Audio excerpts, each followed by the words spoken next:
Beautiful people of the internet, happy Monday. I thought I would just pop on here because I was talking in my latest post and on my stories about embodiment, and it's such a juicy, dense, broad topic that I thought, why don't I just jump on live and chat to you guys more in depth about it? Because embodiment is a huge piece of the puzzle of what I teach women in my coaching containers and in my online courses and in my in-person events and workshops. And I feel like it's really essential for all of us to understand that embodiment is not just something you do. Embodiment is a way of life. It is a lifestyle integration. Hey, Karen. Happy Monday, babe. It is a lifestyle integration that allows us to switch from this hyper masculine, hyper mental, heady, overanalyzing, overthinking kind of space and switch into a more feeling, sensing, present, sensual, connected state of being that arises from the body and our experience of being in a body, not the experience of being in the mind observing the body. So this is often what happens is the embodiment is like the emotions and the feeling and the sensations and the things that come up. It's also around like how physically open or closed, how tense or relaxed you are in your body. You know, how much tension do you store in your muscles, in your cells? How much space are you allowing into your body on a physical level? And so what often happens is we go into the body through the mind. So we look at the body, we look at the sensations, we look at the emotions, and we attach a story to them. We attach meaning to the experience of whatever we're experiencing, and we make it mean something. And so because we've made it mean something, instead of for this natural, flow of emotions and sensations to come and to go, because ultimately emotions are only about a 60 to 90 second process. And so anything that lasts longer than those 90 seconds, let's say max 120 seconds, is going to be the reflection of our attachment to that emotion, the nervous system's reaction to that emotion because of the story and the internal dialogue that we have created around what this emotion means. Like me feeling anxious is me being weak. Me feeling grief is me not having a hold of myself or feeling out of control, right? So we often attach all of these stories and we make meaning out of things that are not meant to be, analyzed. They're just meant to be experienced. They're just meant to be felt. And so when something is felt in its purest form, we can just flow into it and then gently flow out of it. It is like this wave. And so when we are embodied, we make space for the allowance of this natural wave, which is just, the natural experience of being in a body, the natural experience of being human. Embodiment connects us to more of our humanity. This understanding that we are in a body, we are sensitive creatures, especially those of you that follow me and engage in my work. I know all of you are sensitive. I know you are deep people, that you feel on a really deep level, and sometimes that feeling so deep overwhelms you. For many years, that was my story. Feeling overwhelmed by the emotional experience of being a human, of having a body, of, feeling all of these things inside of me that I had no idea how to deal with, how to process, how to even begin to detangle, because there's the bodily experience of the emotion, and then there's the experience that the mind has attached to the emotion. And often these are super entangled within our nervous system. And so that's why we react the way that we do, because we, on a nervous system fundamental level, when we experience grief, we're not just experiencing grief in the present. We are remembering every single time we have ever experienced grief in our past. And it also starts with how were we taught to experience grief? I'm just using grief as this one example. You can literally replace this word grief with anything else: anger, sadness, overwhelm, whatever you're struggling with. Anxiety, overthinking, self-doubt, pain, physical pain, mental pain, emotional pain. And so when we experience that sensation, that emotion, we get caught up in the felt experience, the nervous system patterning, the nervous system coding, the nervous system imprint, right? Because we receive our nervous system imprints from the ages of 0 to 7. This is when we are pretty much in this receiving receptive state. It's like we are a sponge. Our brain is a sponge. This is when our nervous system is forming. And then after the age of 7, our subconscious is kind of patterned and programmed. And so if we were taught to, between the ages of 0 and 7, to repress grief, to push grief away, there wasn't space in our household for us to experience the emotion of grief. There wasn't understanding, there wasn't teachings, there wasn't lessons around what is grief, what does grief mean, how do we handle grief, how do I process it, how do I confront it, how do I engage with it. Embodiment is about reorientating your levels of engagement with your emotions so that you deal with, no matter whether the emotion is hierarchically negative or positive. And I say this with quotation marks because I don't believe in the hierarchy of emotions. I don't believe in the hierarchy of experiences. I believe that every single emotion has something to teach you. And yes, technically in there are some emotions that are high vibrational and there are other emotions that are low vibrational, but that is just to do with the texture of the energy. It's not to do with the fact that, sadness and grief are bad emotions and then happiness and bliss are good emotions. It's not a spectrum of hierarchy. It's more a spectrum of energetic tendencies and textures. And so that means that low vibrational emotions such as grief and anger, they feel very heavy in the body. They feel very dense. And therefore, it's harder for us to move them and shift them and allow them to flow because they feel heavy and stuck. And it's like pushing up a rock, a massive rock, 5 times the size of you, up a hill. That's what it feels like to process heavy, dense emotions.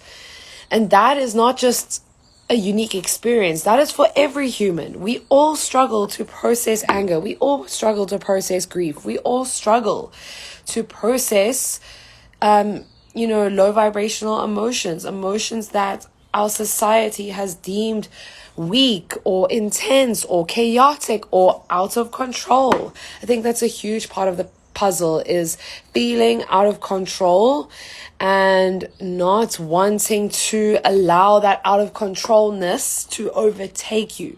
And so when you feel these emotions, you feel like suddenly I'm out of control. Suddenly I don't know what to do. And that is just because we do not have the tools. We haven't been taught the tools as children on how to process these heavy, intense emotions. And so we have a negative relationship to them. And so therefore we do feel out of control. when we experience those emotions, because we have no foundational understanding of the process and of the purpose of feeling grief, of feeling anger, of feeling frustration, anxiety, whatever it is. Like, emotions are all a messenger. Emotions are a messenger. And so we need to learn how to engage with heavy, intense emotions in a healthy way, in a way that supports us in moving forward, in a way that supports us to deepen in connection to ourselves, to deepen in connection in understanding the purpose of why is this emotion coming up? What is its purpose? What is it showing me? What is it teaching me about myself? Really, it's so important. It's so, so important. And embodiment is the experience of experiencing these emotions, not creating story, but rather allowing the emotion to guide the experience rather than the mind to guide the experience. Hello, for those of you watching live, if you have any questions, feel free to drop them below in the chat. So the emotional experience and understanding our emotional experience is one of the secrets to embodiment. It is really just not judging yourself, not judging the emotions, not judging whatever is coming up, and just rather making space for it to be felt, however that wants to look. How do you want to experience your emotional experience of grief? Do you want to lie on the floor in a ball? Do you want to cry your eyes out? Do you want to hug? Do you want to eat something comforting? Do you want to go outside and sit in the sunshine and breathe? How do you want to process your grief? How do you want to process your anger? Do you want to jump up and down? Do you want to shake? Do you want to have a conscious adult temper tantrum? If you do not know what that is, this is also a huge part of the work that I do, is giving women the permission slip to have these experiences that the childhood version of us would be way more in tune with, way more connected to. A conscious adult temper tantrum is an experience where you take full radical responsibility for yourself, for your emotions.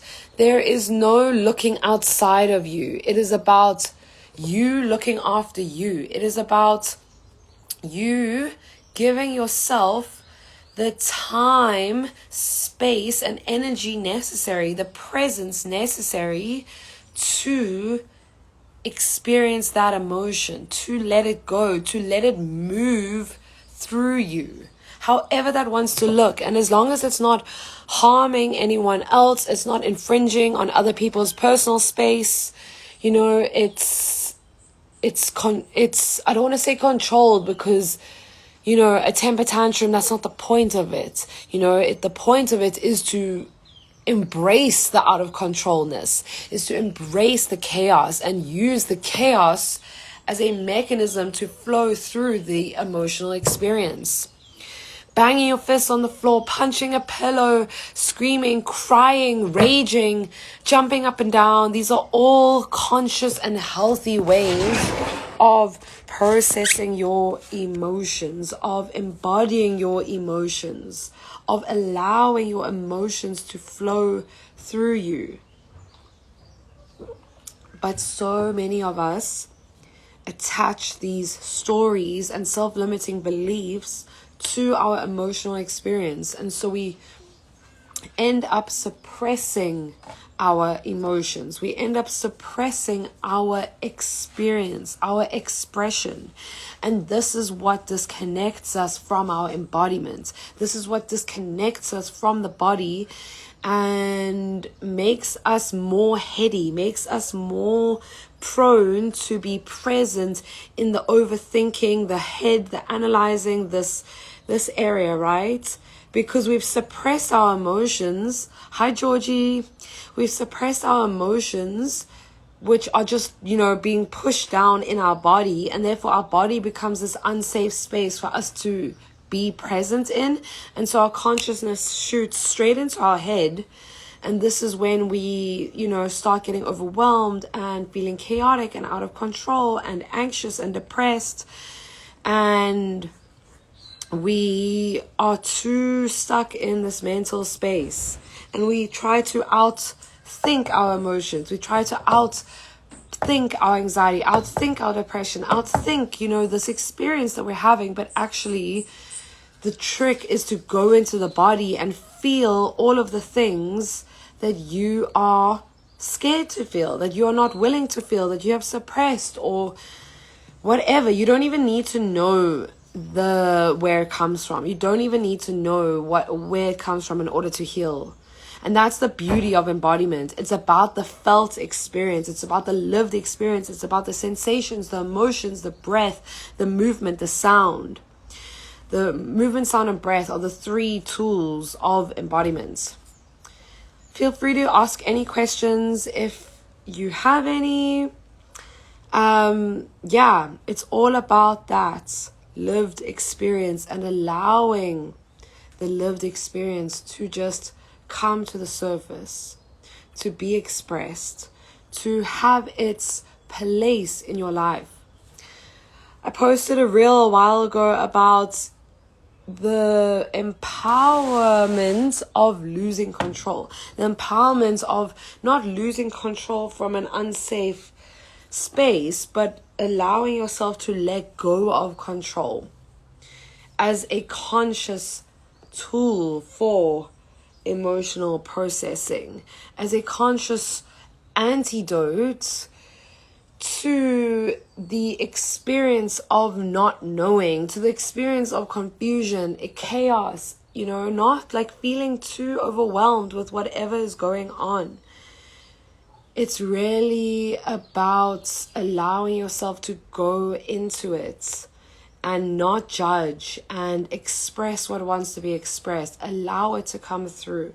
Allow it to have its place, because there's no right or wrong. There's no good or bad. It's just as important for us to be present and connected to the body, and this results in our emotional intelligence, as it is important for us to be connected to our mind and to know ourselves on this rational, logical level. And that is our IQ, right? But actually, I truly believe that EQ is so much more important than IQ. EQ, and again, I don't believe in hierarchy, but in order to grow as a human and to grow as a person and to develop yourself on a mind, body, soul level, this is when your EQ is most necessary. And it's just so sad because they don't teach us EQ in schools, and when we're children they only focus on IQ, and it makes those of us who are more let's just say smart in EQ than IQ feel dumb or feel not worthy. I was one of those people. Maybe you are one of these people, more creative people who are more in the right brain, the left brain being the IQ center and the right brain being the EQ center. And so we need to allow for both to have place in our lives, both to take preference. We need to allow for us to be just as connected to our emotional health as our mental health. We need to make space for embodiment, for practice, for movement, for sound, for breath, for processing, for really processing whatever is coming up, whatever wants to be processed, whatever wants to be looked at. Okay, can you do that for me? Embodiment is also not journaling. Embodiment is also not talk therapy. We have to recognize that embodiment is not a tool that many of us are familiar with. It sounds really easy in practice. In theory, but in practice, it's pretty hard. it's pretty difficult. And so that's why working with a coach, working with a therapist, working with a healer is going to help you understand how to process your emotions better, how to have this deeper relationship with yourself. If you've watched all the way up to now, thank you so much. I'm so grateful that you're here with me. And yeah, I invite you to drop your questions or comments on this video. Reach out. I have a whole bunch of really exciting offerings coming up this September.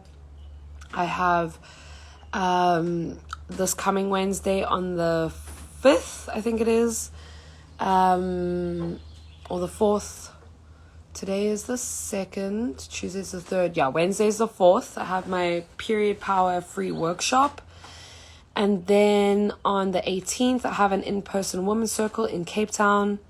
And then on the 23rd, I think it is, I have my Awaken Woman Challenge. I haven't announced that yet.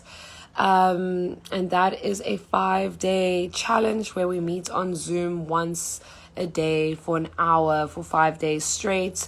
And every day is focused on a different principle of womb healing. So that's super fun and it's super accessible. Only $11, which is around 217 Rand. So yeah, go look at my website. All of the links are in my link in bio.